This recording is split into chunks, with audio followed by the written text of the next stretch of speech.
Hello and welcome to Flippin and Mashing. This is a podcast about pinball, arcade games that we don't play, video games, movies, and whatever else we have in our game rooms. This is your host Parnell, and Awaz is with me. Oh my gosh, who's with me? Ryan's with you. It's me. Our game room seems empty today. It does. Really empty. Do you hear someone? Is there someone outside? I think there is. Dong. Knock, knock, knock, knock, knock. Who's here? Hey guys. That's my God. That's Gerry from Multimorphic. How you doing, guys? We're excited that you're gracing us with your presence again. Yeah, I was just walking around the upper great, what is it, Midwest? Where am I again? Minnesota. Walking around aimlessly outside. You're in Minnesota. It's already snowing here. In the neighborhood. Figured I'd stop by and say hi. How exciting. Well, what brings you here today, Gerry? Oh, always interested in talking to people who enjoy the stuff we're doing, and you guys have professed yourselves as big fans of the P3, so I figured we would chat about it. I feel like you should sign more of my game. Yeah, we hit our signatures. We don't like signing stuff, so we hit them inside your game. Yeah. I'll have you sign every part has to have a signature now. So right on the glass, right where I need to put. You should outline where the dollar bills need to go when I lose them to all my friends. We do not like signing things. We don't like. We'll do it when asked, but it's not something that we look forward to doing.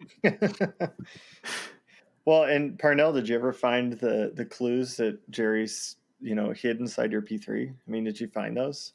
I think that's fake because I think I spent a few hours, maybe not a few hours, but I spent a while. I'm sitting here. I texted a bunch of friends for UV flashlights so I could see if it was written in UV ink. I got serious because even Scott Danesi was like, "Did you take the integral of all those signatures?" Get real, you guys. No, but the cool thing is we added the clues before we put the playfield frame in the machine, so they're actually on the back wall. Are you serious? I might be. Guess you're gonna have to take your P3 apart to find out. No, Gerry doesn't know this, but that's really mean because I just blew my back out helping my buddy concrete, and so lifting the heist playfield, I'll have to get assistance. And maybe I can come up there.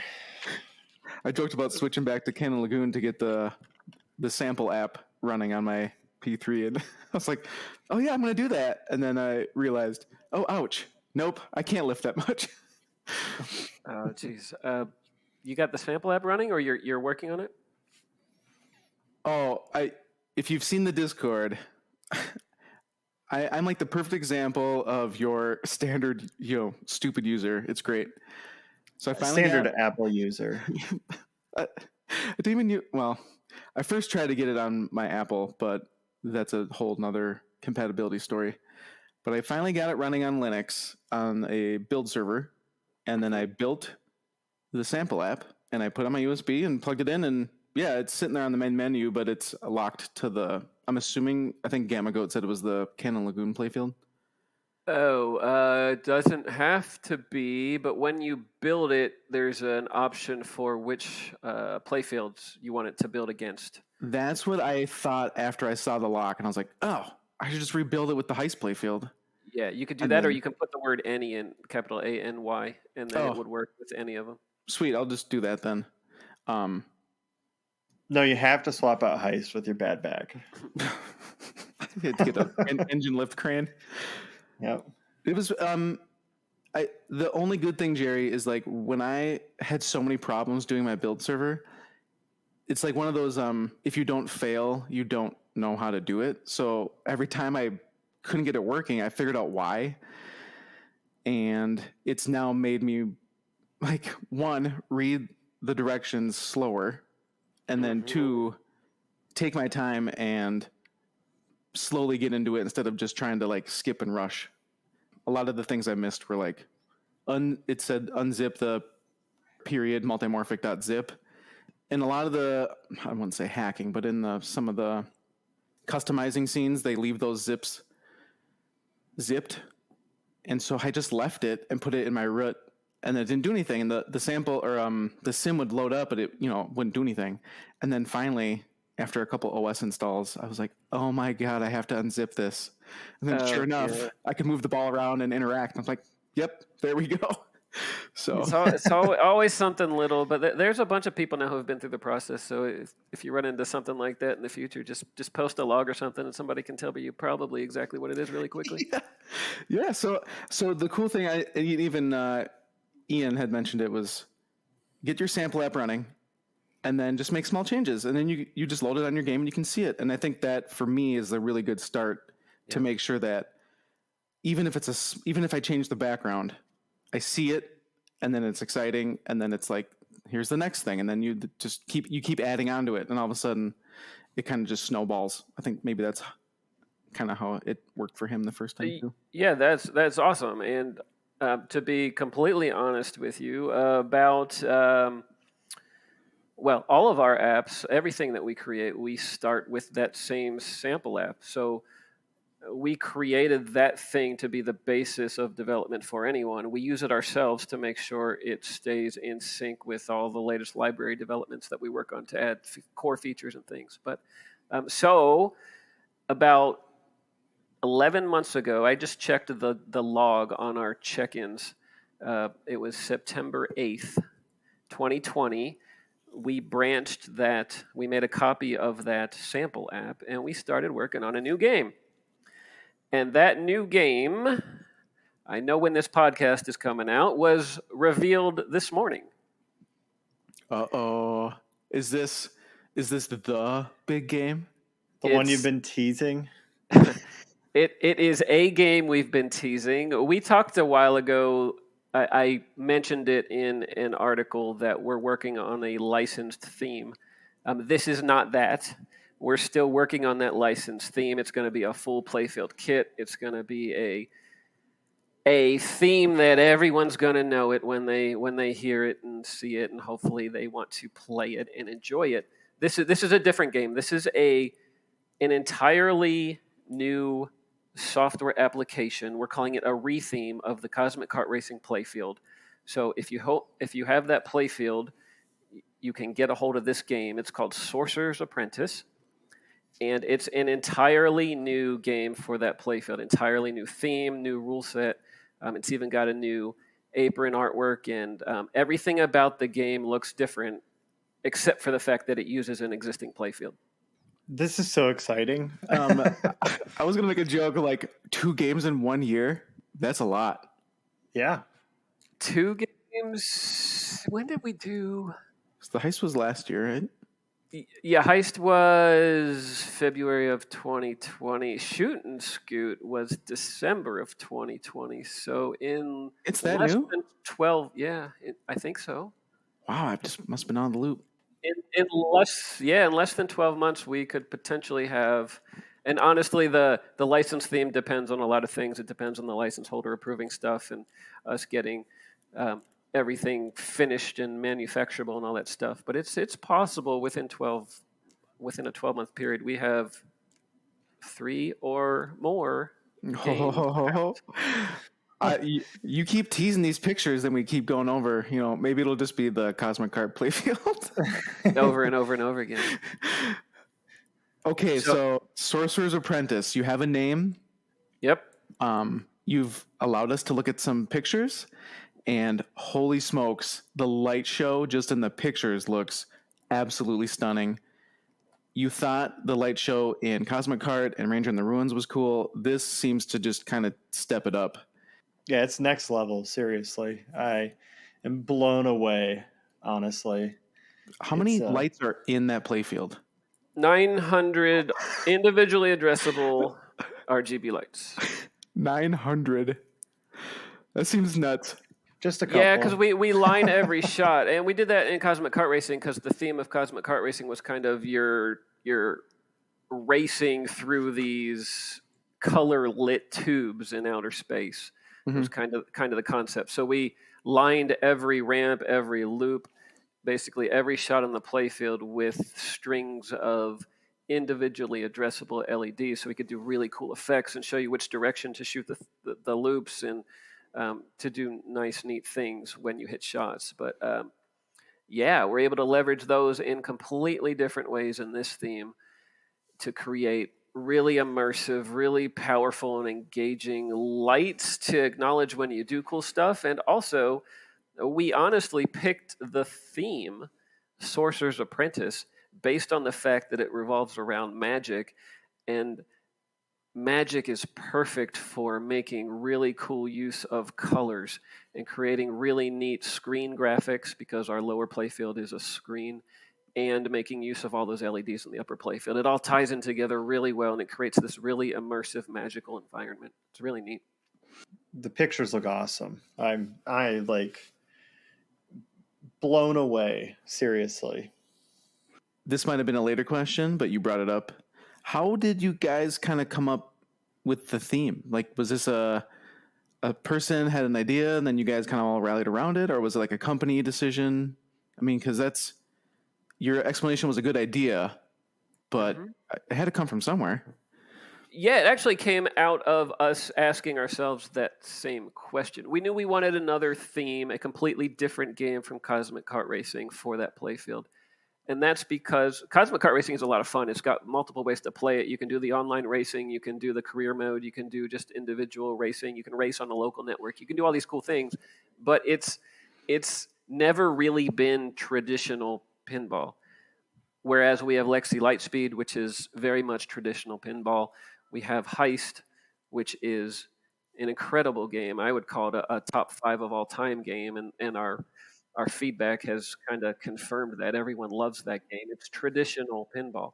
You're working through a traditional type of style of rules where you have modes or objectives and combos and all the things that build into what most people think of when they think of pinball. So the Cosmic Kart Racing playfield had a unique set of rules that we did to try to expand beyond what traditional pinball was. But at the same time, we're selling these machines to people that are pinheads and that love traditional pinball. So we wanted to give them the option to play a traditional style of game on this really cool RGB loaded, flowing, loopy playfield. It's got really cool toys, the magnets, the magnet locks on the ramps. It's got a lot of really neat things that tie in perfectly to the Magic theme. So the way that came out was I simply asked the team, what types of themes could we implement on this playfield that would perfectly leverage the use of the features on the playfield and the LCD screen? And the answer came very quickly. I think it was the first 10 minutes of the discussion. Someone threw out the word magic, and it was an instant aha moment for all of us. It's just a perfect fit. We haven't seen gameplay footage yet, but some of these pictures and the I don't know if you'd call it the story, but what you wrote up for the article, it had mentioned a handful of different environments. And this reminded me of like Diablo 2, where you go to like the desert, then you go to the jungle, and then some other environment. And so that kind of brought me leading that way, where it's like you're the sorceress and you're going around to these different environments. And that's, I think, how you kind of explained it, where you're using magic and fighting, and you have you can explain it. There's like some unique features to this game that you probably have never seen before in pinball. Yeah, so let's start at the beginning of the progression of development. We decided the theme should be magic based, so we could represent magical spells and the aura of magic with lights and cool graphics and cool particle effect type things in the graphical systems. And we didn't want to kind of piggyback off the word wizard, because wizard is used everywhere in pinball. Yeah. And also, we had a training game a long time ago that we proposed as a it was going to be a game that you could load onto your P3 and it would teach you how to do things. It would teach you how to aim. It would teach you how to trap and control the ball and hit shots and do all those things. So we took it to some shows. We beta tested it. It never quite hit the mark that where we were happy with it. So we kind of shelved it for a while. But we still have this thing in our development system. It's in our code libraries that's called Wizard. So we didn't want to come out with a new game that had basically the exact same game or the same name.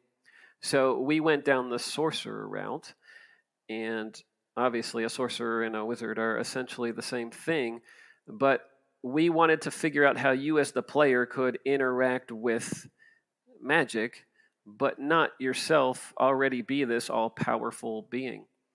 So we decided to make you the student. You're playing as the sorcerer's apprentice, and your goal in the game is basically to learn everything you can and become a master sorcerer. And if you succeed in that, you get your name on a special high score table, and you've proven that you can learn all the spells, you can use and do all the cool things that we're about to talk about. And that's basically the story of the game. How you get there is a ton of interesting details and a lot of rule depth and new ideas that we implemented and developed to try to challenge the player, but stay within that realm of traditional pinball. Oh my God, Gerry, does it have a wizard mode? It does. Jesus Christ. It does have a wizard mode. But that wizard mode, which is obviously a funny synonym for a finale, is you battling that sorcerer and trying to defeat him and prove to him that you are now the master sorcerer. All right, so we're going to call it the sorcerer mode. We're dropping the name wizard. Well, you just dropped a lot of knowledge bombs. Where should we start? Should we just... Well, okay, real quick. You know there is a Nicolas Cage film. So, like, are you guys big Nicolas Cage fans? Because there is a film that has the same name. It doesn't have the same name, Ryan. It has a very similar name. Oh, that's right. You're right. It's not exactly the same. It's similar. Yeah, no, the concept Sorcerer's Apprentice, obviously, there was a movie called The Sorcerer's Apprentice. It's completely independent. We didn't watch it. We didn't copy anything from it. We didn't take the characters. We didn't take the storyline. Any what's the phrase that goes into a book? Any likeness similarities to real people or scripts? Yeah. Yes, were entirely accidental. This is an entirely original game, original characters, original artwork, original rule set, original story. Everything about it is it came from our creative cycle. All right. Well, I guess I'll ask the first question here. I mean, me being the type of person that I am, what's the depth of the game look like, right? I mean, you'd kind of touched on that, but do you want to maybe go in on that a little bit deeper? Because, I mean, for me, because I know you're one of our 10 fans that normally listens to our podcast, obviously, and you never miss an episode. Never. I love deep games, so I'd really like to know how deep is this game?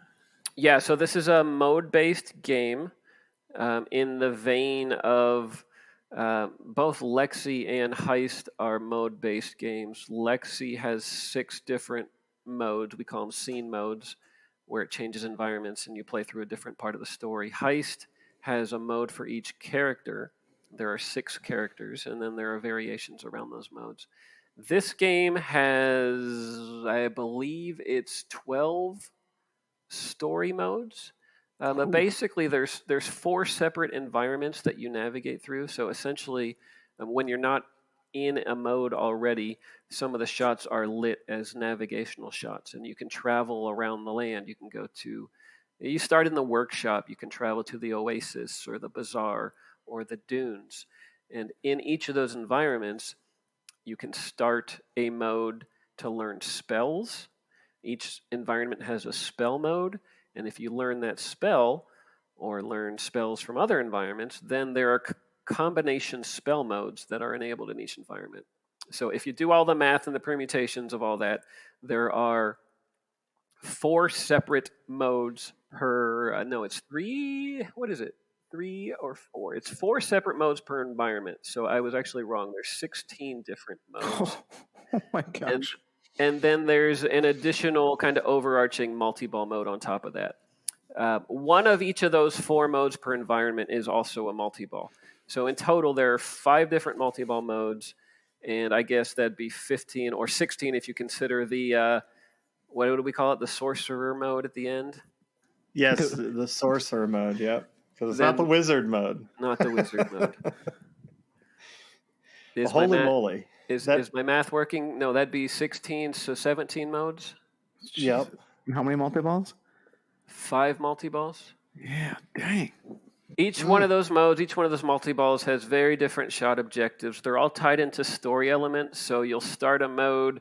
If you have the fire spell learned and the lightning spell learned and you're in the dunes, there's a story crafted for you to use both of those spells to progress through a little sub-story. So every little bit of it, everything you're doing in the game is based in some aspect of the story. Okay, so let me ask you this. Are you guys going to come out with and potentially even sell, because here's a opportunity for some additional kind of stuff, a flow chart for Parnell so he can have it up on the wall. So when he's playing this, I can point to him where he is in the flow chart and be like, you are here. And this is what you need to do. I have a better idea for you. While he's playing, you can point to the backbox display and tell him on the virtual flowchart that you'll see on the backbox display Shut exactly your face. where he is while he's playing. There's gonna be a float like a full-on map Full progression. on area map is there. It shows you what environment you're in. It shows you what spells you have and what accomplishments you've made during the game. Oh my god, That is super awesome. this is a legit dynamic map that shows your progression through the entire game. Yeah, it's more or less to show you how you navigate between environments, Okay. because the map, each environment you're in, you can't get to all the other ones. You have to go through a specific sequence. Sure. It's kind of like you're walking through a house. You can only get to certain rooms from certain hallways and stuff. So there's like a Y where you get to a decision point and you can go left or right, and then so that the map just shows you where you are and how you get to the next environments. And then we leverage, of course, the power of the LCD by showing you all the other information you need to keep track of your progress throughout the game. Dang. That is so awesome. Well, you blew me away. I was kind of making like a joke because, there's other pinballs that have like, flow charts, damn near Venn diagrams. So to hear that it's going to be like actually implemented in the game is super duper cool. Well, I feel pretty proud of some of our rules discussions. I personally, as a player, I'm not a super big fan of so much depth that you need that handbook to kind of show you where you are in a game or what you're progressing or what objectives you've done before or need to do to get to other stages in a game. I like a game to be generally pretty self-explanatory.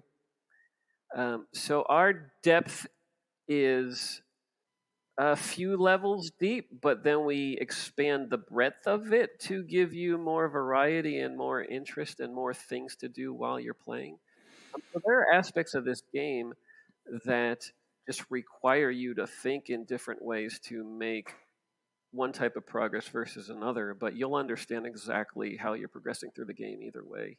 And I know that's very obscure. It's kind of cryptic way to describe things, and we can get into the details, but the point is, it's not like 25 deep levels of complexity. It's more like there's 16 or 17 modes that you could do, and there's a pretty easy way to get to all of them. Well, pretty easy to get to if your name's Gerry. No, Not Parnell. no. See, this style, I've been waiting. I think ever since I got into the P3, I've been kind of saying this was like it needs like these RPG like games, and I don't know how RPG-ish it is, but it's the perfect for this platform because I finally have a profile, and so to play Silver Falls, I've been making save points throughout each room so I can actually beat the game. Yep. And so to be able to play this game and then do save points and treat it like a video game, as an example of like being able to save or set it down, come back and pick it up, is for me, it's a perfect thing for my lifestyle because with the little kids, but I am actually getting through a game. And now the cool thing is every time you boot the game up, you don't have to return or resume for where you left off. You can play it fresh again every time or pick it up or do a co-op game. I'm assuming, does this have co-op team play? This game leverages our P3 programming framework, and so by definition, yes, it does have that. All of our multiplayer games will have that same capability. And by multiplayer, do you just mean like you could potentially play 1 to 4 player at one That's time? right. Okay. That's right. Yes. I think that's freaking awesome. That's mind blowing because I don't know. Like no other game does this. Like, you can't just make a save and come back and pick up in a deep game. So if I'm 6 modes in, I can save it. Well, I have to be on ball 2, but Yeah, we've talked about a lot of the reasons we have profiles. That's one cool thing you can do with them, which is make some progress, save the state, and then the next time you want to coin up a game or hit the start button, you can start from where you last left off. Another reason to save the state is if potentially you want to spend a playing cycle just trying to hit one objective. So you might stage up that objective by completing the modes or collecting the things that you need to get ready to do a specific battle or a specific showdown with a magical element or whatever. And then you might save it right then so that later you can come back and just play that battle over and over and over again and try to get good at it or something. So there are different ways to use profiles. Another way is to change the difficulty settings because our profiles save your state based on the settings that you defined for that profile. So you can have one profile playing that has easy settings, and you can player 2 in the same game can start with a profile that has different difficulty settings. So you and your kids can play against each other, and each has different difficulty settings set up. So you can try to handicap yourself to play on parity with someone who's either lesser or more skilled than you. And speaking of that, I actually did that for my wife and kids' profiles. I put them on easy. We haven't played too many family games. I've just been playing a bunch. You've been hogging it? Yeah, we usually play Barnyard, and I don't load up profiles for that. But okay. I don't know. Maybe it does change for Barnyard. I haven't tried it. But if my wife and I do get like a date night, then we can play it, and I'll have to see. I think I remember I was playing her account on Silver Falls, and it did feel easier. There was a really tough day of Silver Fallsing, and I had to use an easier profile to feel like I accomplished something. Well, so there's when you create a profile, there's choosing. Some of the games have stock default levels, default settings. So yeah, you can choose the easy or hard level, but you can also go into the manage profiles option in the attract mode. I think if you hit the flipper and start button, you can get into a manage profiles menu, and in there you can actually go and tweak the settings individually to your liking. So then you can go decide which settings will be easier for one profile than another. Yeah, you like game settings where like this shot takes less, or this. How does that work? Like yeah, the operator settings. Yeah. So there are some operator settings in a game. The programmer has the option to decide which operator settings are applicable to profiles and which ones aren't.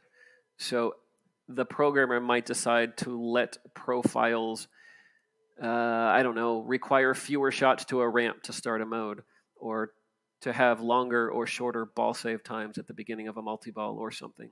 So those are the types of things usually you can tweak per profile. Yeah, I haven't done that yet, so I keep forgetting to to dig in. The manuals and the videos that you guys have on your website are very handy. Good. Glad to hear that. So back relative to Sorcerer's Apprentice and profiles, you can play this game, and there's an easy path to get to the final battle, the Sorcerer mode, and there are longer, more arduous ways to get to the Sorcerer battle. If you get there the easy way, then you're likely to be destroyed by the Sorcerer. But then you can go play the longer way and collect more objects and collect more power.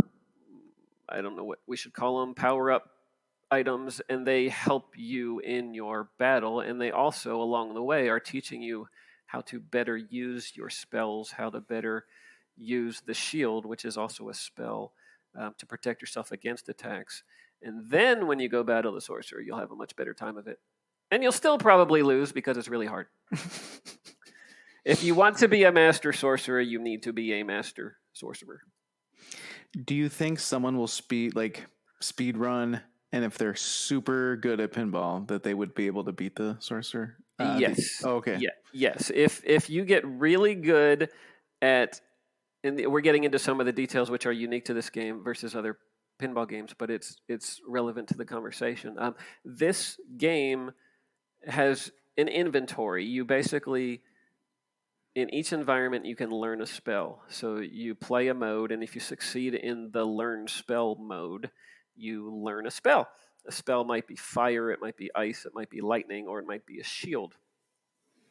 But once these spells are in your inventory, the three offensive ones, fire, ice, and lightning, are in an inventory that you have to use secondary buttons on the machine, because we have 3 buttons on each side of the machine. The red ones control your flippers like normal. The white ones navigate through your inventory. So you can choose which spell you have selected, and then when you're in a battle or when you're trying to progress through another mode, you have to have selected the correct spell to defeat the thing you're playing against. And if you have the wrong one, your shot has no effect. You might hit a ramp that's lit, but you have the wrong spell selected, so either nothing happens or the ramp might be protected by a magical power that attacks you back.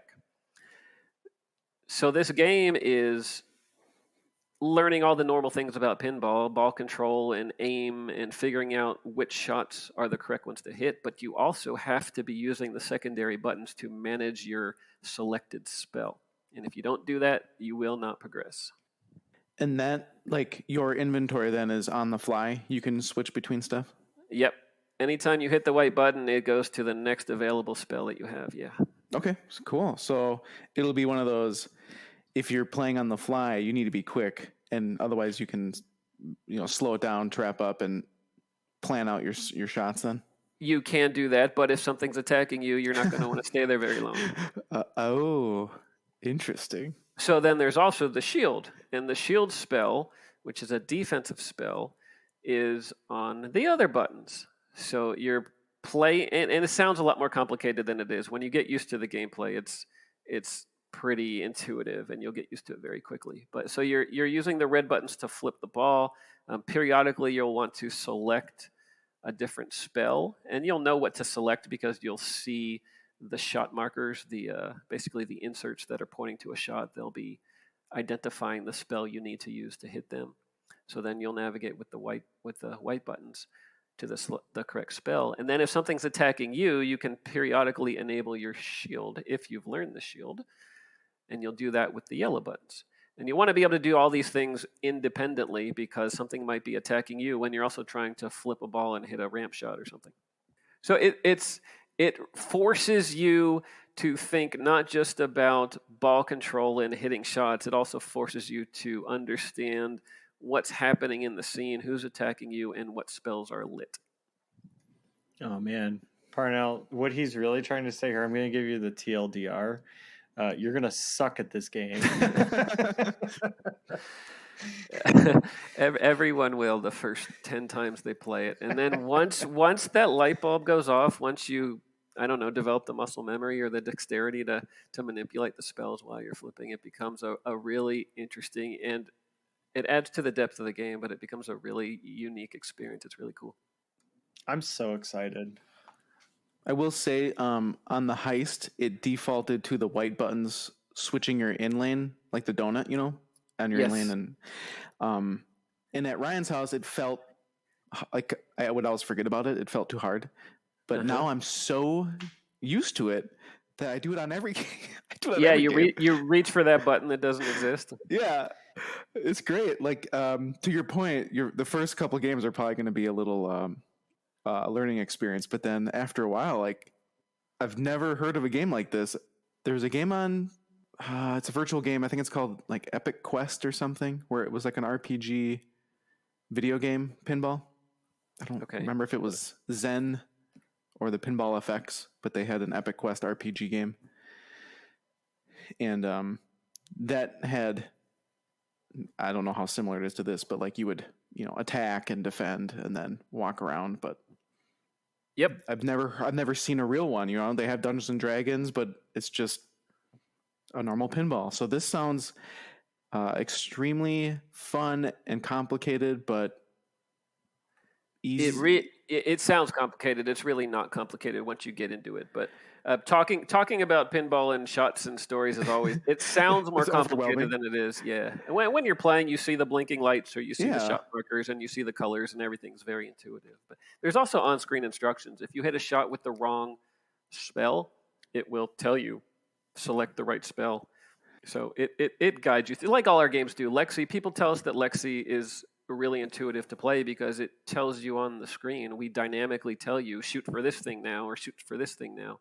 Heist does the same thing. Sorcerer's Apprentice does the same thing. I'm excited to see gameplay.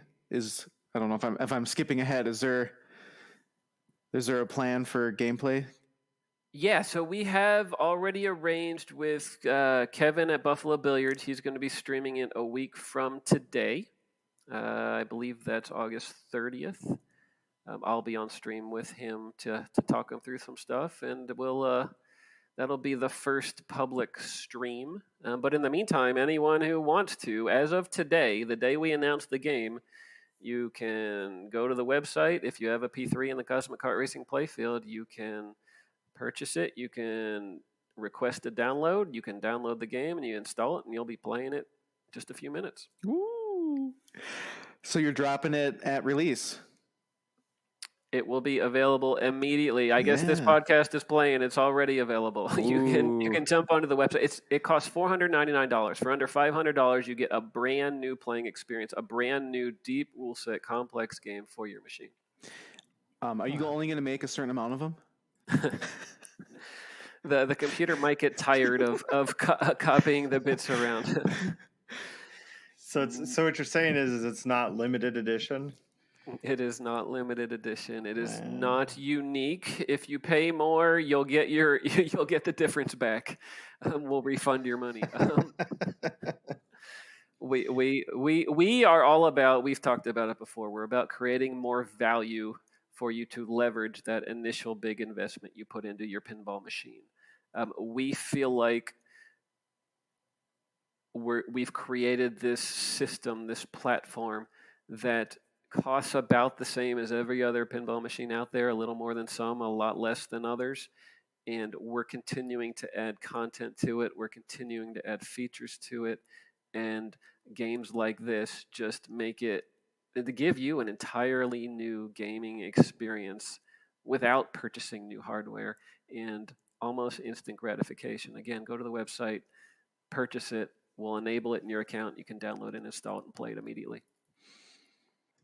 I'm trying to buy it right now, and it's not working. What's going on? I'd like to submit a bug. Something about recording the podcast before it's released. Oh, okay. I got really excited. We're not live Monday morning? Jeez. Yeah, Gerry, get to work. God. Hey, man, I'm giving you the sneak peek. We're talking about the game before it's released. You're the only guys out there that know what this game is before we're releasing it. That's super awesome, and we're so happy, and we're so thankful that we get this opportunity too, because we joke about it all the time on the podcast. I mean, because you listen to every episode. We talk about how much we love the P3. So it's very nice to have this opportunity, but we can't thank you enough for that too. Well, So. there's one other really cool thing about this game, and that's the fact that because everything's very original, because it's our own story, because it's not an existing movie, we didn't want to go hire, a big name actor to do our voice call outs. So, Ryan, do you have something to tell us? I'm the You're Nicolas sorcerer. Cage. I'm Nicolas Cage. Yep, you nailed it. Yeah, I did the call outs for this new game, which is super. I did. Yep. So are you going to sign playfields now? Like, how's this going to work? Yeah, I will sign anything that someone sends me. We're going to have to get a P.O. box, but I'll sign anything that someone wants to send me. I'll sign CCR playfields right on top in silver Sharpie. It'll be great. We hide our signatures. Ryan puts them right out front.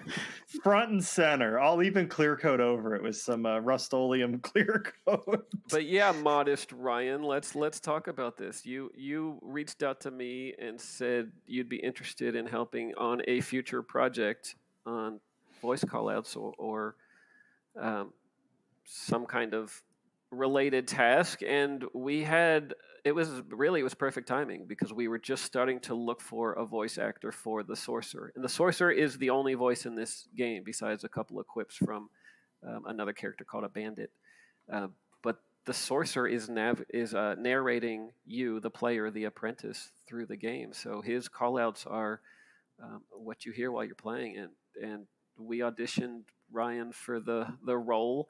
We asked him to challenge himself to get some dialect, to get a little bit of age in his voice, and the results are really cool.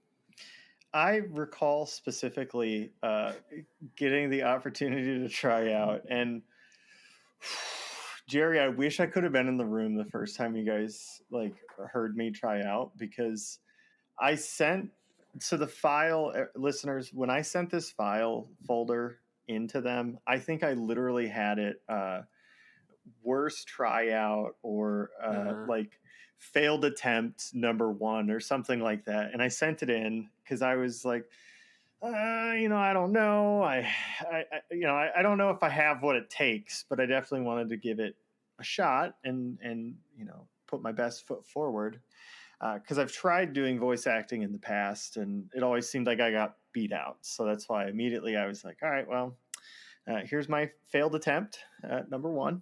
A man full of confidence. Absolutely. Yep.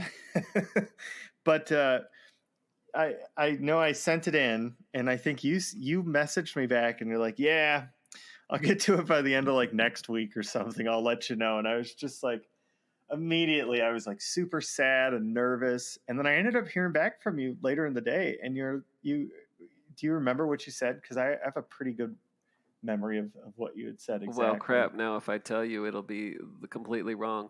I think I probably said it sounds pretty good, but it's too young. Yep.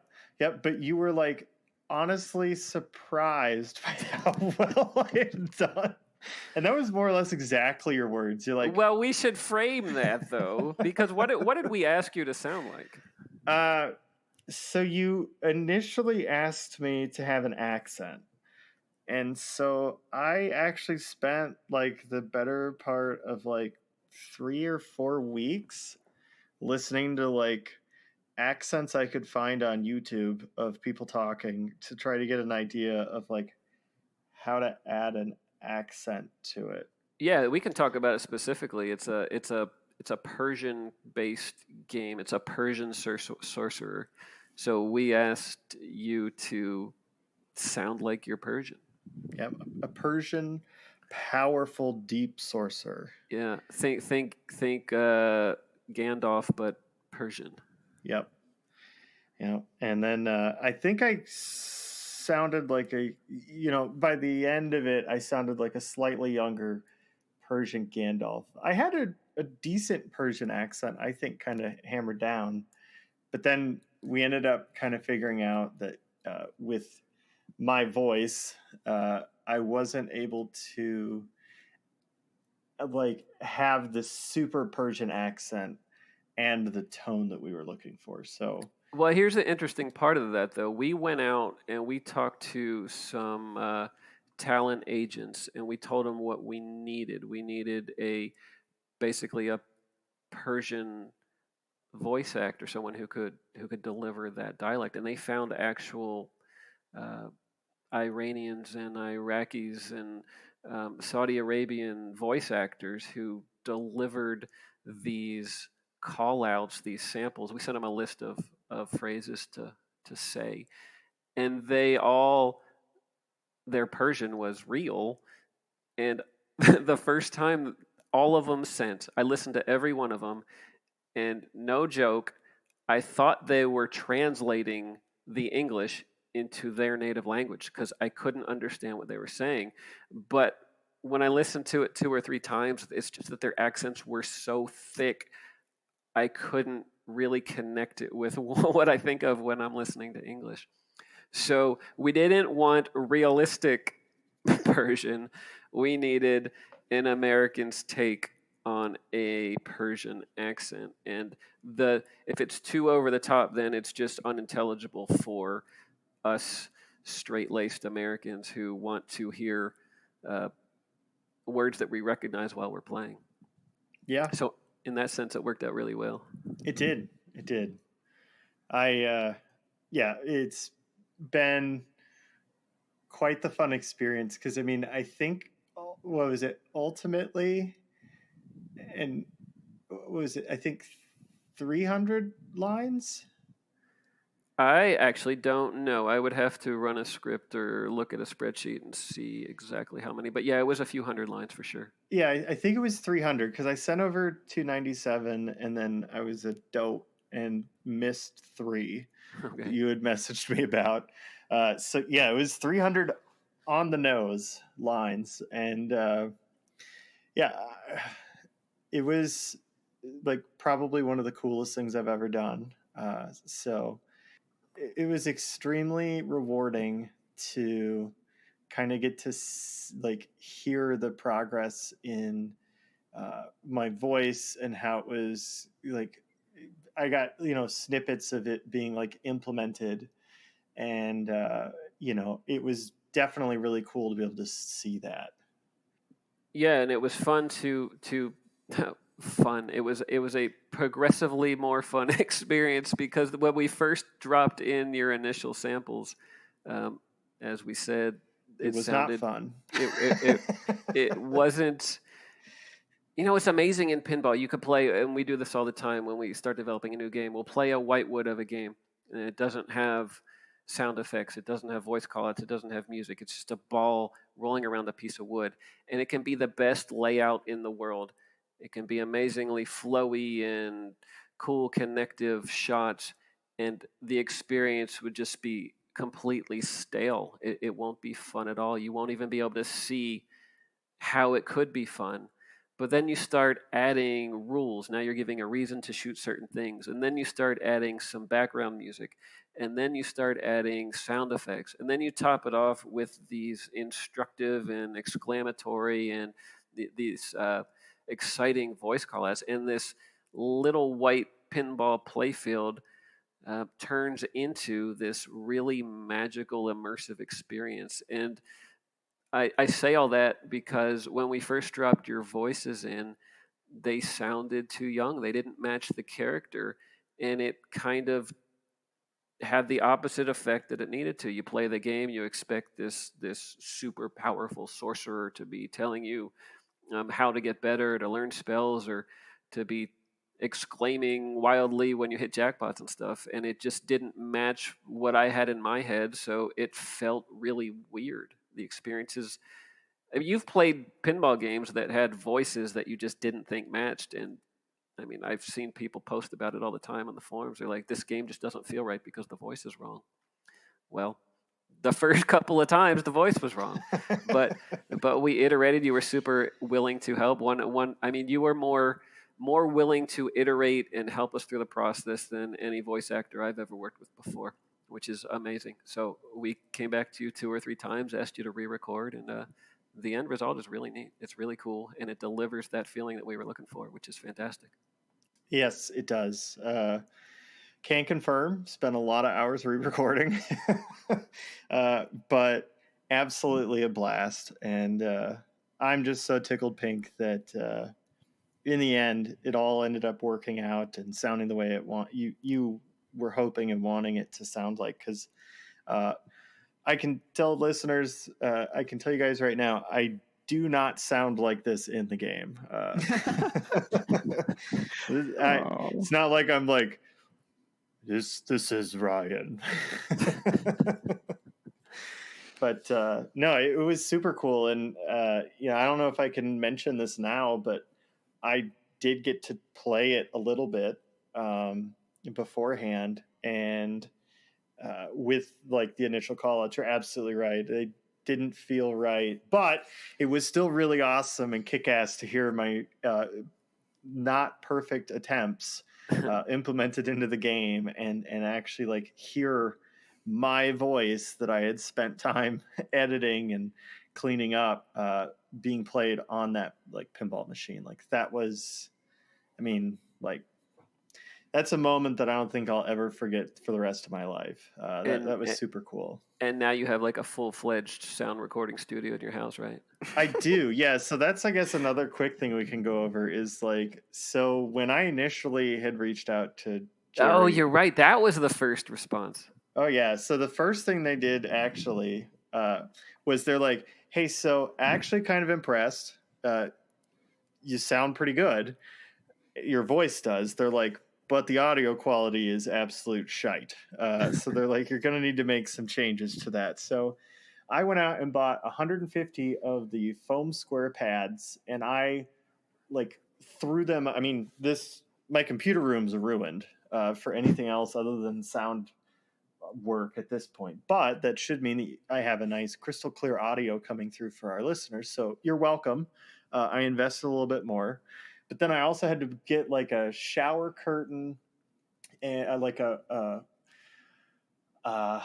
it's not a straight shower curtain. It's one of the curved shower curtains. And I actually hung a thick fleece blanket, king size blanket up on the shower curtain rod that I put behind me when I'm recording. So, and that was a recommendation by Scott Danesi, to try to clear up my audio, and that totally did the trick. And I've got a new microphone. I mean, it's been a process, but we did eventually get there. And like I said, it was a ton of fun, kind of working through it, even if it meant I had to go back and do things a few extra times. Like, well, very welcome to development. Yeah. I mentioned, I think early on, that the first commit, that's a word that we use in software development. The first time we checked in code to our repository for this game was September 6th or 8th of 2020. So we've been working on this game for almost a year. And that's developing rules, developing code, iterating on the look and feel and the gameplay. The few weeks you spent on voices is your first, what should we say, introduction into pinball development. But every aspect of game development is crazy detailed, requires crazy numbers of iteration and dedication from all the developers. So hopefully the point people are hearing is that respect the amount of work that pinball developers put into their efforts, because it is not a little thing that you go conceive a game. And Parnell, you're going to learn this very quickly when you jump into P3 game development, but you can create a very basic thing very quickly, but to make it polished and pretty and sound good and play well and have cool light shows takes a very long time, a ton of hours by a lot of people. Oh, I bet. You're welcome. The thought of making a game sounds like all joyous, and then you get into it and you're like, holy moly, this is going to be some work. Yeah, but to be clear, I'm talking about a full deep set kind of traditional style game. To do what we call a mini game, which is taking a fun little concept like shoot and scoot and working a character left and right on an up scrolling kind of scene. That's actually obviously much quicker development. But to do a full deep rule set game is not something that one person does in their spare time. It's a team of people working full time for months and months and months and months. Oh yeah, God, it could take a couple years for another company to make a game. Or I mean, even if you think about video games, I mean that can take years and years. Yeah, video games is a combination of obviously whatever logic used to implement the game, but then they just pour millions of dollars and teams after team of dozens of animators and graphic people working to make that super high quality stuff. Video games, it's interesting for me because people see the big LCD on our playfield and they say, why don't your games look like, I don't know, Call of Duty, or pick your favorite video game? And it's because those studios. I have a friend of mine who just started a game studio. He raised $30 million to create his first game Oh, because they have to hire 40, 50, 60, 70 skilled graphic people, illustrators, animators, programmers to deliver that kind of experience. Pinball companies have what? 3, 4, 5, 6, maybe 10 people working on one game, and most of those are playfield designers and the audio people and some video people, a programmer or two, mechanical engineer, production planners and managers and all that stuff. But we don't have the budgets or the sizes of development teams to create that movie-like experience for a very long game. But what we are able to do is really cool stuff that presents itself in a traditional style pinball game or very different types of styles of pinball games on the same platform, which we're super excited and proud of. Yeah. Well, and I mean, to echo that, statement you just made, I can tell you that when I thought I was doing voice acting, it might have been like maybe one attempt. We got it dialed in, and we're like, all right, here we go. And a few attempts later, I was like, okay, yep. But yeah, those iterations are super important because you're just continuing to polish like an idea that you had, and being able to be a part of that, I can really attest to. Like, what you think sounds good at the time does not inherently mean that it sounds good at the end. And when we recorded the first time, Gerry was on with me coaching me, and we were like, yeah, this sounds good. And then we implemented the game. We were like, okay, need to go back to the drawing board. Like, not quite, but Parnell, I think he just shifted the blame to me. No, he's good at no. He's gonna be great when he's married. That was totally my fault. I'm not shifting the blame because that could potentially reduce my future endeavors with Multimorphic, and I don't want that to happen. So, no, it was my fault. But we both at the time, I guess I'm just trying to say, like, we at the time of recording, we thought that they sounded good. Yeah. And once we implemented them into the game, we quickly realized, nope, still a ways off from final cut here. But yeah, because when you're recording in a voice studio, you're not usually watching the graphics on the screen, or you're not hearing the power of the sound effects or all those things that the voice has to interact smoothly with. And what we thought sounded good in the studio just didn't work well with the rest of the game. So again, to your credit, you were perfectly willing to go back and re-record everything, and again, the end result is great. Yeah, I'm super excited. Lots of teamwork, lots of redos. Teamwork makes the dream work. Yep. All right, well, let's go ahead and get on to this license game. So, what can you tell? License game TBD, coming sometime in the future. Perfect. No, I mean, I had to make the joke because you're like, all right, well, we're done with Sorcerer's Apprentice, and I'm like, all right, cool. So, don't put me on the spot, Parnell. That was all Ryan. I was just gonna say, if we're done with that game, let's talk about the other new stuff that Multimorphic just released. Let's do that. Yes. Yeah, so go for it. There was a couple new news things that you dropped. Yeah, so not too long ago. So when we announced Heist, when we started shipping Heist, we upgraded a couple of our existing games, Rocks and Barnyard, which previously worked on all existing P3 playfields, and we updated those to work with the Heist playfield.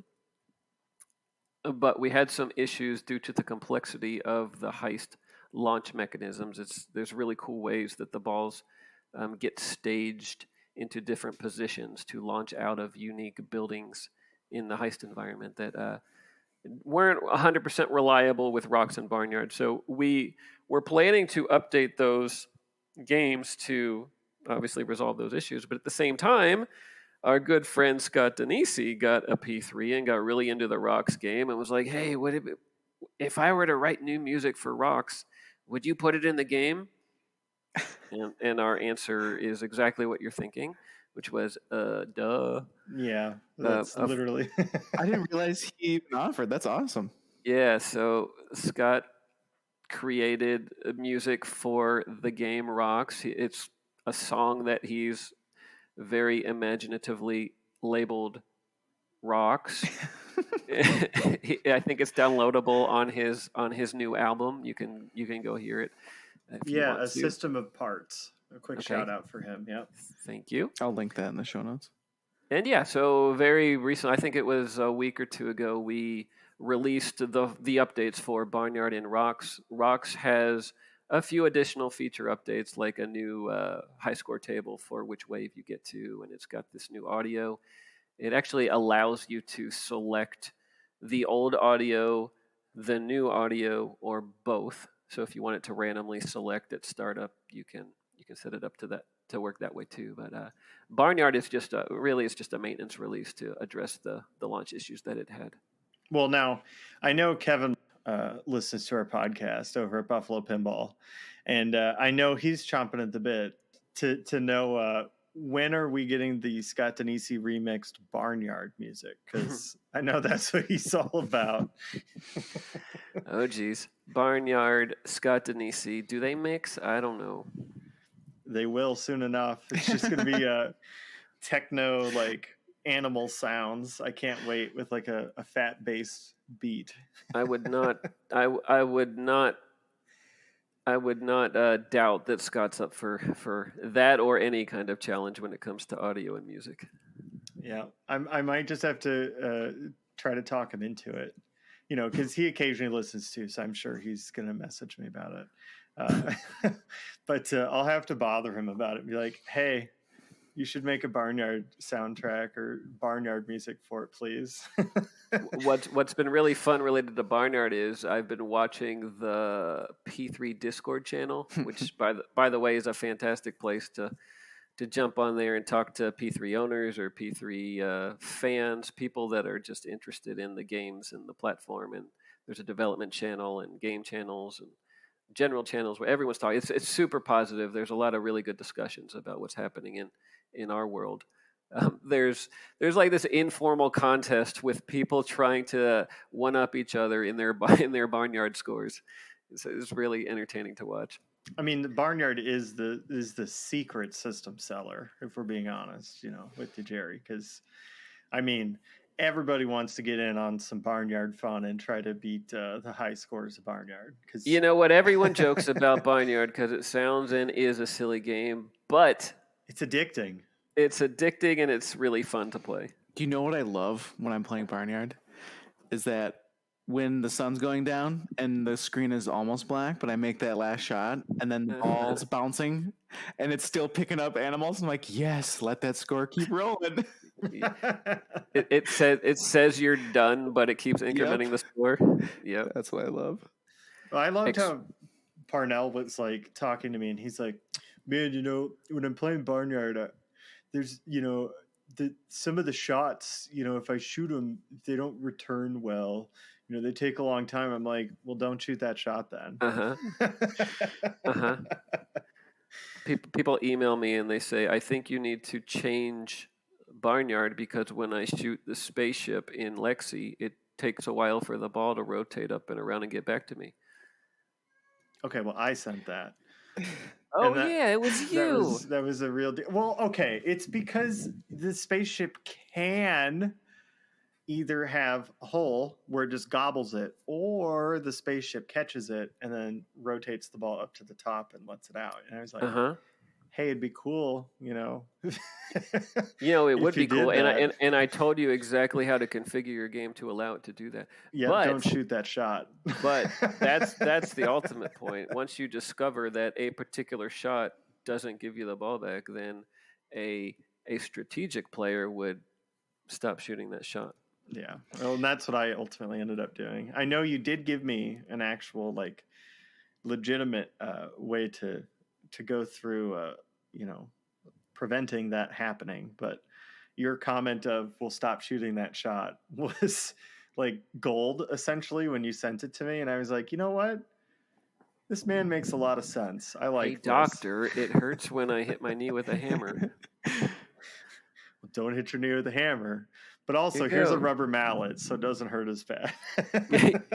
People email me all the time when they either get the P3 for the first time or they get a new game or they play it at a show. And the first thing they say generally is, it would be great if, because I just played it and I was having a lot of fun and then I drained and my game was over. It would be really great if you had a ball save that lasted forever. Or it'd be really great if you only needed one shot to defeat the bad guy.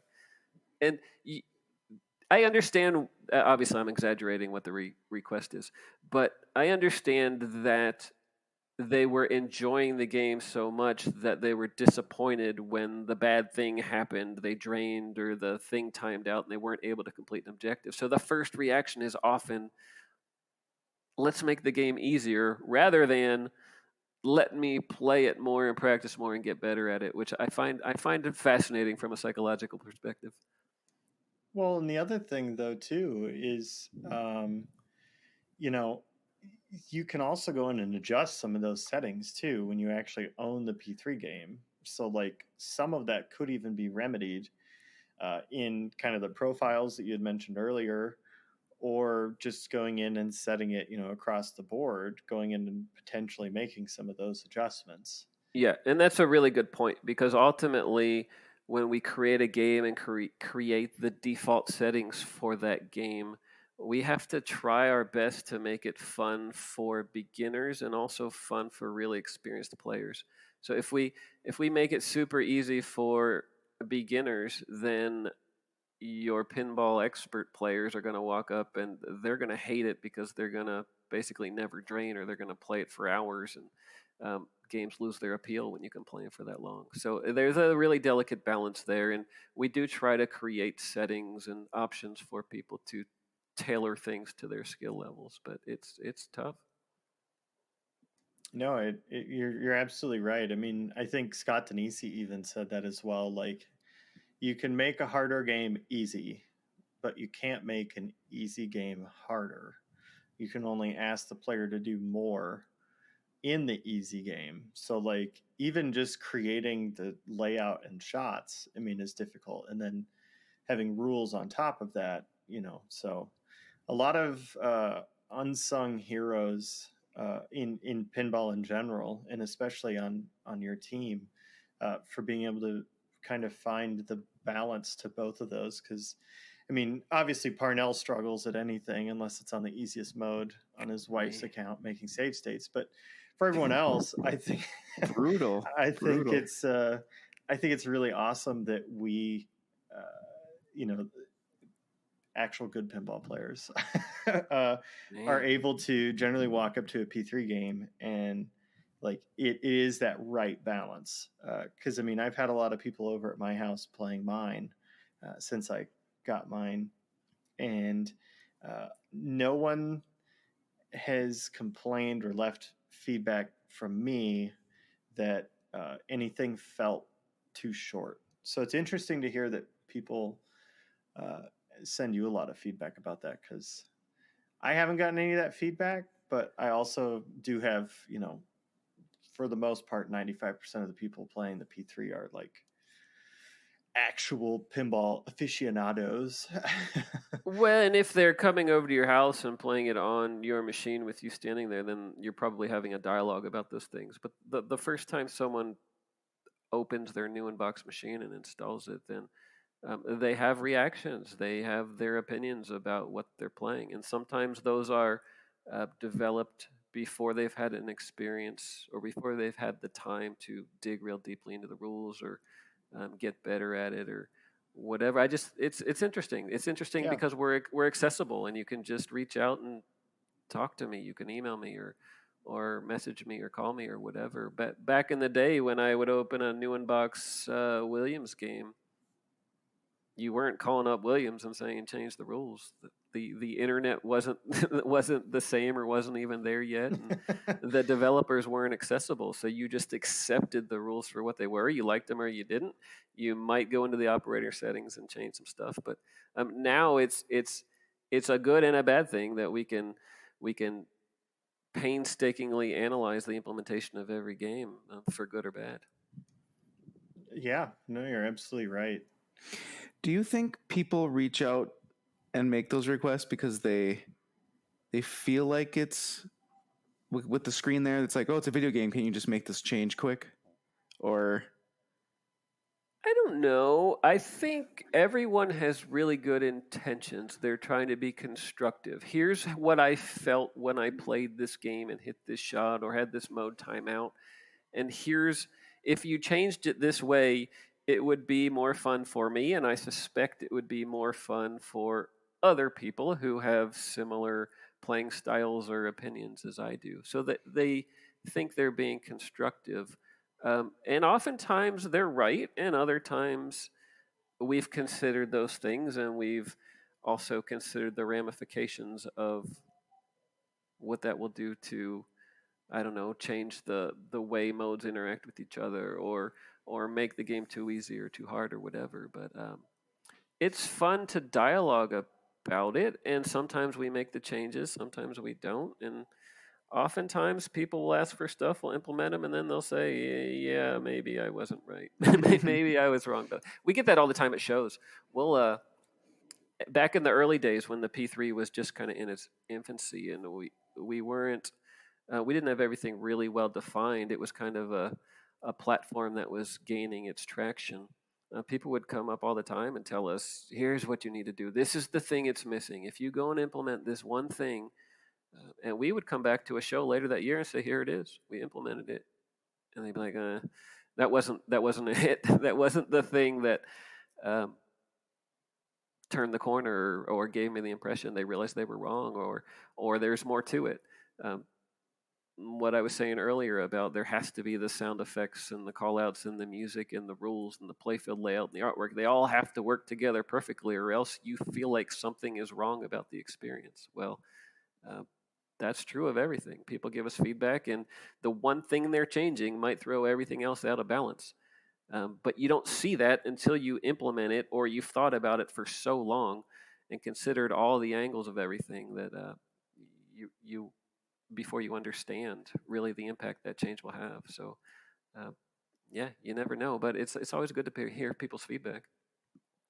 I suppose too, though, is that when you take it to shows, you're there where someone like a different company might have a distributor take it, so they're not having people give feedback right to the company, but you guys bring your game, or did bring your games there to the shows from years ago, so you're there being the devs. And yeah, I mean, either way, if somebody takes a machine to a show on our behalf, whether it's a customer or a distributor or whoever, hopefully they're feeding some of the feedback to us. That's kind of why we ask them to help us by taking games to shows. And oh, by the way, we've always had an outstanding, a long-standing deal where if a customer takes a machine to a show, they're basically helping us out by doing that, and we reward them with some store credit to thank them for taking the machine to a show, and basically to give them some financial reward for the wear and tear and effort they've put into taking it. So we really appreciate that. But hopefully along the way, they're sending the feedback they get to us, and we're all trying to make the product better together. Yeah. I mean, I'll be doing that at 2DCon. Exciting. That's coming up. It is. Yeah, I'll have all the feedback, as I'm autographing, because I'm thinking $5 for an autograph. Oh, geez. We have to pay people to take our autograph. Ryan's already charging for his. So here's the challenge, Ryan. When you take a P3 to a show, it's not like taking a single themed machine to a pinball show, setting it up, and knowing that everyone who walks by that machine is going to experience exactly what the designers had in mind for people to experience. Because people will walk up to a P3 at a show, you'll have a playfield installed, you'll have a game selected, and they'll walk up and play that version of the P3. And then they may talk to you for a little while about it, or they might not, and then they'll walk away, and they might never come back to it again. So they might play, I don't know, Sorcerer's Apprentice or Heist or whatever game you have installed. Maybe it's Barnyard. Maybe they walk up and play Barnyard and think the P3 is a Barnyard, because they walk away and they never played again. So taking a P3 to a show presents its own challenges, because there's no way to show everyone who walks up to it the breadth of games that work on it, the variety of playfields that you can put into it, and the openness of the platform, the extensibility of the feature set, the fact that it does online play and has profiles, and what are we up to, 12 or 13 games that exist on it, 4 playfields. So it's not just taking a machine to a show. There is some challenge in communicating what's cool about it. And of course, you don't have to do any of that. But if you want to give people the full story of the P3, then you're doing what we were doing, which is literally talking to every person who walks up to that machine to explain it to them. I mean, that's probably what's going to happen when I'm there. I'm bringing all my playfield modules. I think officially we're going to kind of have like a schedule where each part of each day I'll go and swap out one game for the other, but I'll have the other playfields in an area that's close by, to where if I need to, if someone wants to play a different game that they got to play earlier again or whatever.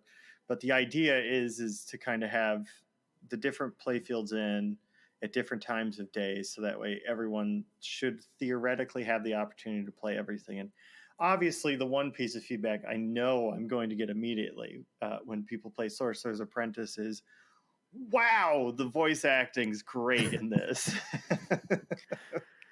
That sorcerer is really deep and powerful Persian guy. Mm-hmm. Yep, that's me. I don't know if I'm going to mute it or just not get the CCR playfield. The good news or bad news, depending on your perspective, is it, like Ryan said earlier, it doesn't sound like him.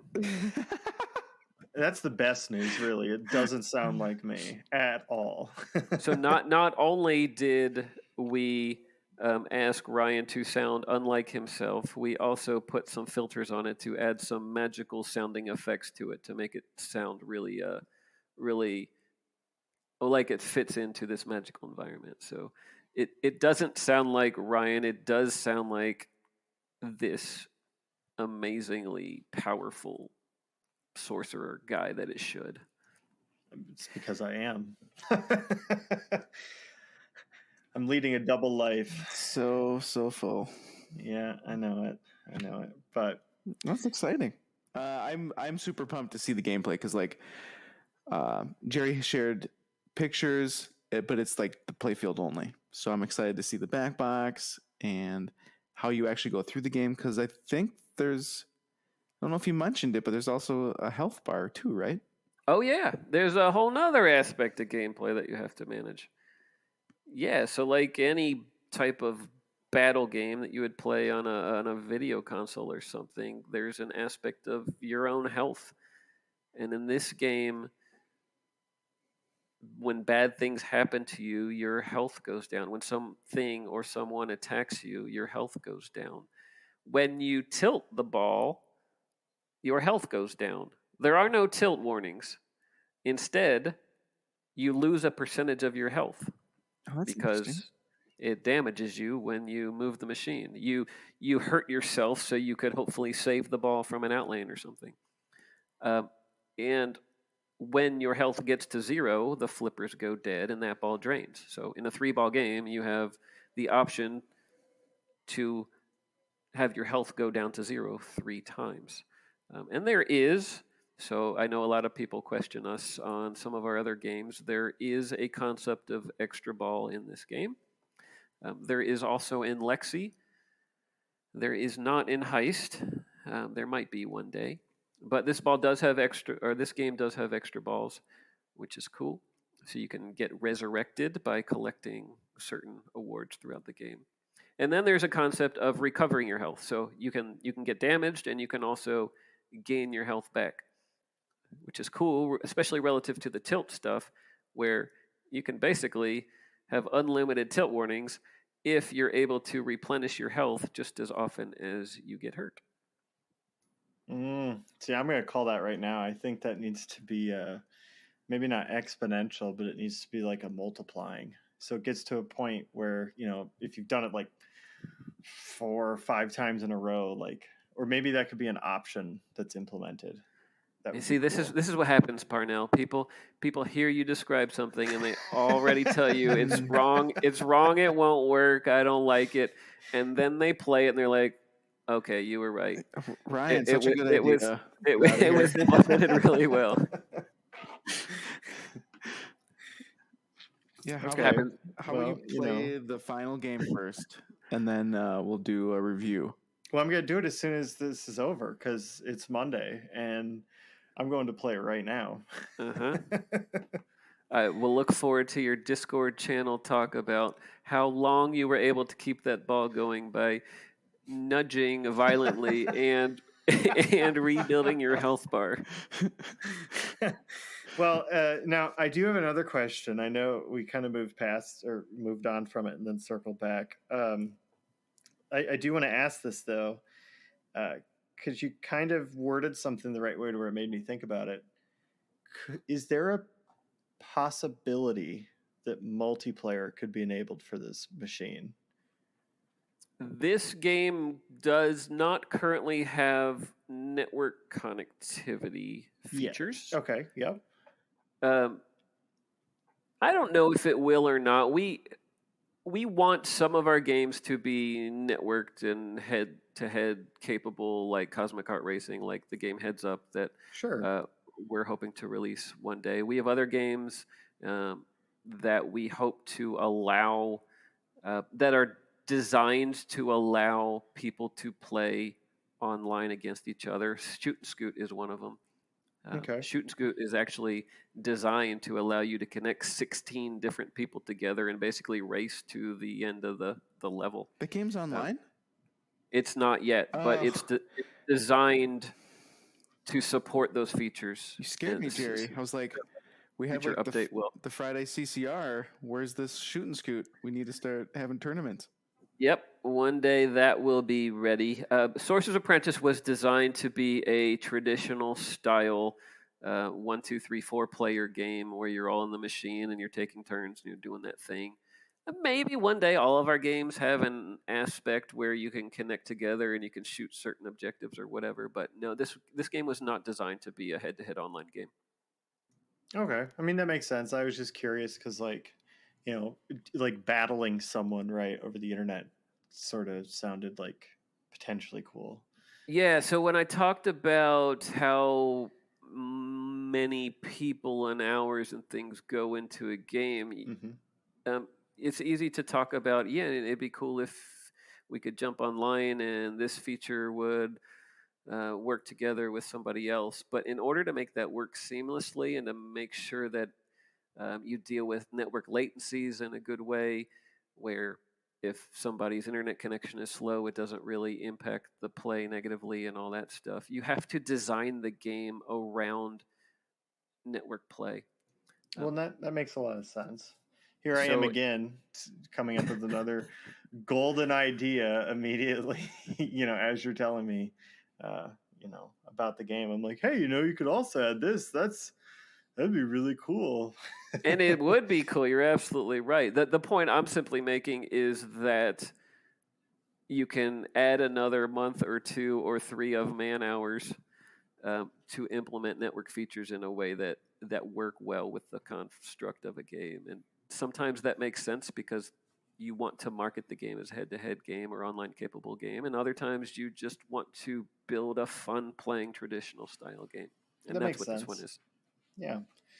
Well, and you're absolutely right. I mean, you can easily throw together a game, that was not built around head-to-head, but it's not going to play well unless you put the time and effort in. So that makes a lot of sense. Yeah, believe it or not, we do put a little bit of thought into this stuff.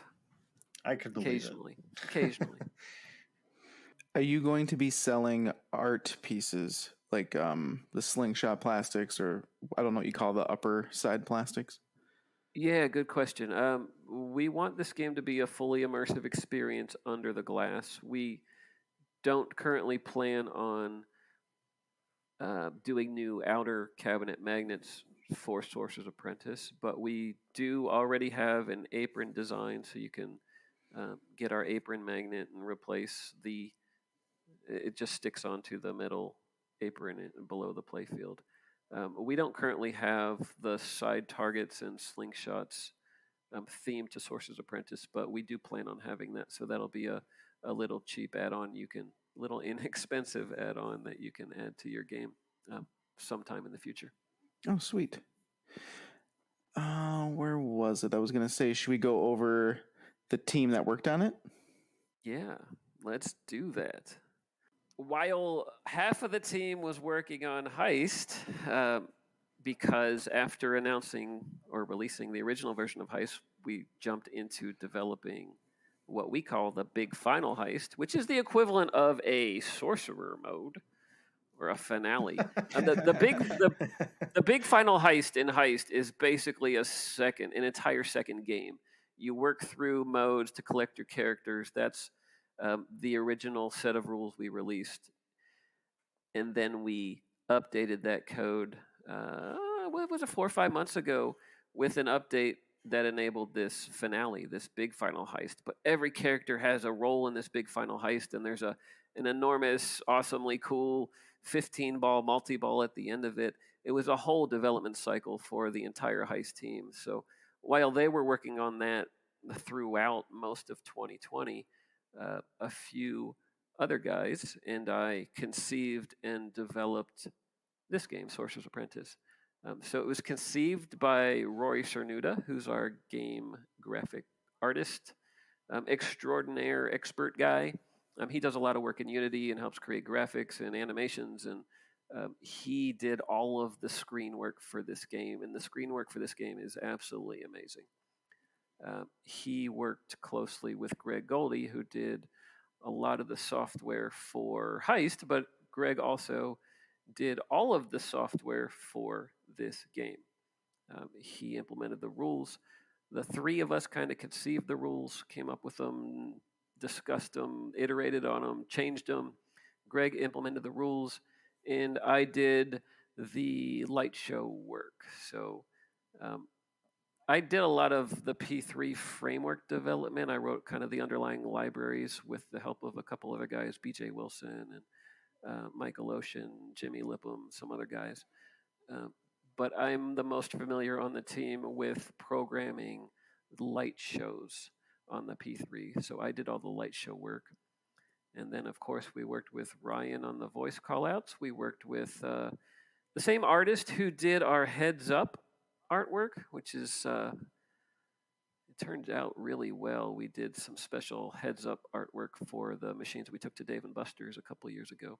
But he did the illustrations for this game, the backglass showing the sorcerer and the environment. He did the apron work, and he created the characters for us. And it's all really fantastic work, and hopefully y'all get to see it and enjoy it. Check out the screen work, check out the light shows, check out the illustrations, and Obviously, check out the really impressive voice work in this game because that's really what takes it over the top. It's amazing stuff. But yeah, so a team of 5 people put this game together. It took about, like I said, about 11 months of development time, and it really is a full deep rule set add-on game for the P3. Well, this is super exciting because this is the first one that you guys have done where it's like a full, like retheme, like you'd kind of mentioned earlier. Yeah, we like to call the other games mini games because it's usually taking a kind of small idea and implementing it into its own self-contained package, a game. But no, this one is like literally, if you didn't have the Cosmic Kart Racing software, you could buy the Cosmic Kart Racing playfield and this Sorcerer's Apprentice software, and you would feel like it's a complete package because it is that deep of a game. And the light shows, seriously, people, the light shows in this game are, I mean, they're incredible. Like, real talk. You knocked it out of the park, Gerry. Like, not to stroke your ego, but you absolutely did a stellar job with those 900, addressable LEDs that you had to work with. Well, light shows have become a really big thing in the industry. There's a lot of cool games with a lot of really cool light shows. Scott Danesi's work on a couple of his games, TNA and Rick and Morty, are both standout light show games. So I obviously Scott and I are good friends, and he's helped us on a couple things. He's working on our new game with us, and it's kind of a personal challenge to create light shows that are just as good, if not better, than his. So we'll see what people think, but I'm pretty proud of him. Well, yeah, and I mean, the other, I guess, kind of nice thing about that is, they're all rocking Multimorphic boards too. The P-Rock boards, right? So Scott was one of the early adopters of our boards. He started back in, I think we looked it up the other day. It was 2011. He bought a P-Rock and stuck it in a. Was it Earthshake? Actually, he started before that. He put it in a Judge Dredd and worked on that for a while. Then he put it in Earthshaker, and then after that, I think he worked on TNA.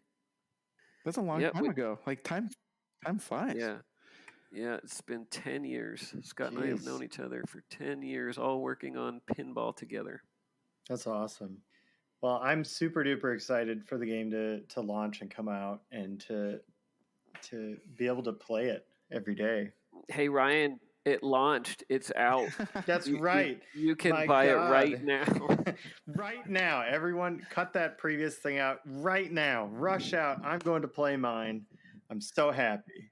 Click your build button. Oh, I'm going to be clicking that build button. Trust me. Gerry's going to get an email. It'll be 10:01. Previous past tense to now. I will have already have clicked it at 10:01 and I've sent him an email already. And I'm like, Gerry, why isn't it working? Yeah, I mean, we joke about it. We gloss over it. We mention it. But it is really cool that if you own a P3, the thing you spent the money on getting this system, you can literally go download and play this game today. You don't have to wait in line. You just buy the game and download it and play it. And you don't have to call a distributor either and deal with any of that malarkey. You just log into Multimorphic and you go to the store and you're like, gimme, and you buy it, and that's it. Yep, that's right. So if you don't have a P3, get a P3. Buy one. Yep, exactly. And then you'll have access to all this stuff too. I did tell Ryan, I've told him multiple times that like there's days where I'm so lazy that I don't want to take the playfield out. And so being able to play different games is like mind-blowingly awesome because I'm like, do I really want to play Barnyard? Yep. And then I'll go play Heist. And then I'll go play Silverfall. Like it's so fun to be able to switch games and not have to take the playfield out. I love it. I love it so much. And the flexibility that it gives too, because each playfield now has their own set of like either mini games or now, in Sorcerer's Apprentice, a full-fledged like retheme. Like that's really awesome to have that kind of interchangeability even inside of the specific playfield modules themselves. So yeah, some of our games like Rocks, like Barnyard, like Shoot and Scoot are designed to work on any play field. So if you don't want to change your play field that moment, you do have access to all those games. And then other games, we all know Nick Baldridge, who's a great guy and an amazing developer, and he's been creating his own games for the P3 based on our public developers kit. And so far, he's created a game for the Cosmic Kart Racing playfield called Ranger in the Ruins. The Heist playfield, which is the Silver Falls game you guys were talking about, he's worked on for a while. He's been working on a game called Quest for Glory for the Lexi Lightspeed playfield, which he's battling the licensor, trying to get permission to distribute that game. And I'm sure for every playfield we'll come out with, Nick will come up with some crazy idea to implement a cool new game for that one. So it just adds to the breadth and the interest in each of the playfields that we have, which is really, really neat. I swear that dude, Nick, stole Hermione Granger's little time travel-y device. Because I don't know how he has time to do this with kids. Yeah, Nick's pretty amazing. I don't know if it's efficiency or just he is the efficient. guy doesn't need to sleep or what. I kind of talked to him about this. I was like, how do I manage all this? And he's like, well, I don't know if his grandpa said or whatever, but he's like, you have 15 minutes for something every, like, you pick something you do for 15 minutes minimum. And so like his day is just like super organized. My life is just pure chaos, so nothing gets done. His life is a sequence of 15-minute chunks. Yeah, I guess he's pretty good at keeping things very on track. I mean, see, I thought it was because our dev kit did a lot of the work for you, and he just so it's easy. Gerry, why does it take you a year to get a game out? Come on, it sounds like it's easy. Yeah, yep. Yeah, that public dev kit, Gerry, you should check that out. I hear it. Light speed. So we like to say we did the boring underlying work and allow people to create the fun, interesting gameplay content on top of it. And that's generally true, but of course we're minimizing the amount of time and effort it takes to create that really fun and immersive experience. Yeah, like you have the framework there, so now I just have to go in and like do all the fun, aka the fun stuff of like the assets and the deeper code or light shows. Yep, we did the crap work. You get to do the fun stuff. Thanks. You're welcome. But we'll also be here to answer all your questions, so feel free to hit us up. Or hit Nick up. He's an expert now. He'll answer all your questions. Yeah, no, Nick and Ian have been great. I haven't had too many questions yet besides getting my build environment up, but that was also a learning experience. Yeah, awesome. I can't wait to see what you develop, what you come up with. I've heard you have some pretty interesting ideas. I might. He just wants to make mobile phone games. Don't worry. Don't set your hopes too high for Parnell. At least initially. What I just heard you say is he's going to create a game that's a pinball game that operates online with someone holding a cell phone. That's what I heard. Yep, that's exactly what it's going to be. Cool. Don't worry, I won't listen to Ryan. I will put my earplugs in because that guy has some crazy recommendations that no one should listen to. And don't worry, when you come out with your game and you think it's done, and you explain it to Ryan, he'll probably tell you everything you need to change. Yeah, absolutely. Nick had advice on the Discord, and I was like, yep, you're not going to please everyone, so just make sure you like it when you release it, because you're going to get feedback that isn't positive. Well, that's absolutely true. That's actually one of the benefits of the platform is that so many different playfields, so many different games to play on the playfields. There's something, and now there's many somethings that everyone will enjoy, but probably nobody will enjoy every single game. No one enjoys every Nintendo game that's been developed for the Nintendo. Well, except for Barnyard, because Barnyard's perfect. Well, what I meant was there's no single person who likes every single game that is developed for any platform, but there's That's ton true. Of variety and a ton of breadth and a ton of different things that you can experience playing these P3 pinball games. That there's definitely something everyone in your family will enjoy. Mm-hmm. Yeah.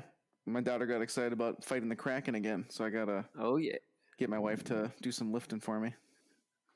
put that Cannon Lagoon in there. Cannon Lagoon is much lighter than Heist, though, so at least there's that. Yes. Yeah, it is a little lighter, so it won't be too bad to lift it up. You know, one thing we also glazed over for the sorcerer mode, is that a multi-ball mode? The Sorcerer mode is a single ball mode. Nope, Okay. not multi-ball. All right. Basically, as you progress through the game, you're learning, you're being taught, and then you're practicing how to use your spells effectively. Okay. Navigate those white buttons while you're flipping the ball around. And so the better you get at that, the better chance you're going to have in the sorcerer mode, because he basically challenges you to prove that you've gotten good at everything. So, Gerry, have you beaten it yet? Because you're like god tier at the P3 platform. Like, Well, let me put it this way. We dialed in the amount of damage you take from a sorcerer hit and the amount of damage you give to him by hitting a good shot, and how often he attacks you. We dialed in those values based on how often I was beating him. okay. How often you were beating him. Okay, so you've already beaten the sorcerer I've numerous beaten the times. sorcerer at least in the early days when he was too easy to beat. Let me say it this way. If you get really good at the game, it is possible to defeat the sorcerer. If you're not good at the game and you don't do very well, you're never going to beat the sorcerer. Okay, Ryan. So when you can beat the sorcerer, you can beat Gerry at Cosmic Cart. I've beaten Gerry Cosmic Cart once, and then every other time I've raced against Gerry, he has laid the smackdown so bad. It's like I'm a 3-year-old playing Mario Kart playing against a speedrunner. Like, it's not even like I start and he's already finished. It's incredible. See, I've played it enough, and oh, by the way, I wrote the rules for CCR. But I've played it enough to know what shots I'm good at. So in certain modes where you have options on which shots to hit to accelerate faster, I generally just hit the same ones over and over again. Yeah. Ooh, we got tricks. Yeah, I guess it does pay when you're the one that designed the game and did the rules for it. Yeah, but that feels so insulting to my skill level. You are really good though, and I've heard that from multiple people that actually know you in like real life too. Like, you are supposedly like really, really good. And I used to be, and then I started working on pinball, and I stopped playing it every day, and now I'm okay. well, I'm okay. I feel that because I can 100% attest to having been super swamped and not having time to play pinball regularly, due to even just my little part in this game. So Yeah, that happens. it was still fun. I'd do it again, I don't know. I heard from you at one point in time that it was one of the more fun things you've ever done. So It was, without a doubt, the most fun thing I've ever done. the most. Yep, the most. Sweet. Yep. All right. Well, I appreciate you guys giving me the chance to talk about the game and talk about the P3. It's fun to hear your podcast because you guys are both obviously really supportive and really enjoy the platform. And I can't thank you enough for helping promote it and for helping to help other people understand what it's about. And Yeah. thank you. I mean, that's what it's all about. Like, pinball in general is all just supposed to be this community. And I think that there isn't enough press about Multimorphic. So, I mean, I was lucky enough to get a P3, and once I got it, I mean, that was it. Because once I had Parnell over, he felt the exact same way I did, and I mean, shoot, he bought one. So obviously, we really love the platform, and it needs to be talked about more. So that's what we do. Yeah, thank you. Obviously, I really appreciate it, and that kind of follows along what we see too. There are a lot of people who haven't played it before who can develop an impression of it from watching videos or whatever. But we have really good,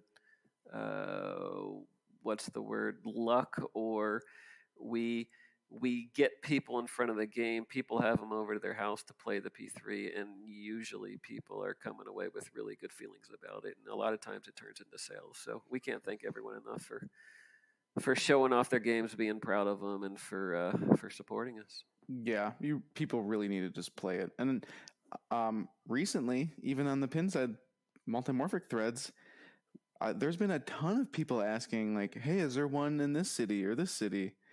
And sadly, I don't know if there is, but there's not a ton of them on route. However, there's a handful of collectors are nice enough to have people over, even in this time of the pandemic. But if they feel safe, they can invite people over, and that was my plan when we can have another pinball party and get all my pinball buddies from the local Duluth area. They want to check it out. They've already seen gameplay of the heist, and I can't stop bragging about getting a new game and stuff like that. So everybody's pretty excited to be able to swap playfields, and I'll probably have to get Grand Slam soon. Yeah.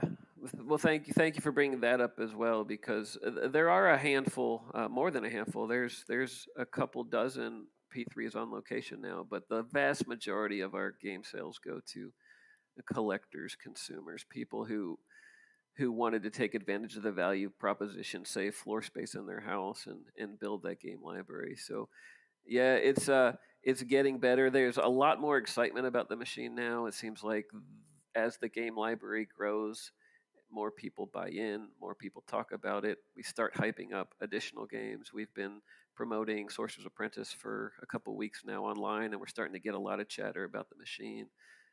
People are jumping into the Discord channel and talking about it, and that's generating more excitement. The Pinside threads are growing. Facebook posts are getting more excitement. There's definitely an uptick in the perception and the excitement for the machine, and the licensed theme we're working on is gonna.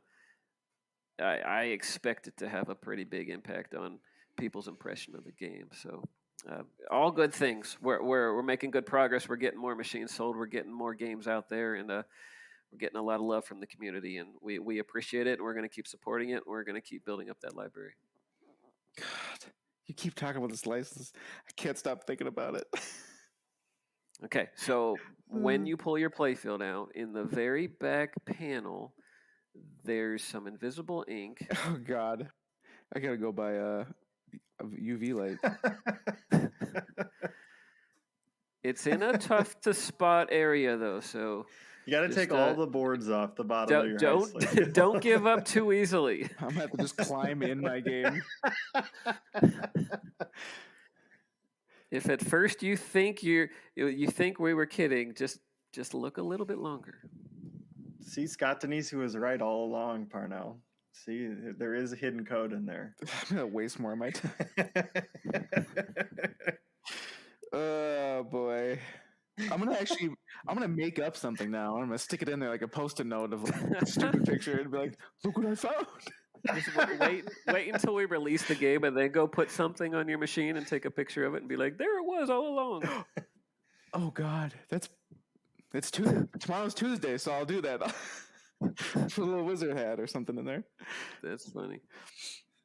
But seriously, guys, I can't thank you enough. Thank you for all the support. Yeah, absolutely. Oh, and great. Thank you as well for coming on and letting us kind of get a first crack and first stab at this title. And hopefully you'll, have amazing success with this title. And, we'll get more opportunities in the future to talk about new titles coming down the pipeline as well. So fantastic. Let's do it.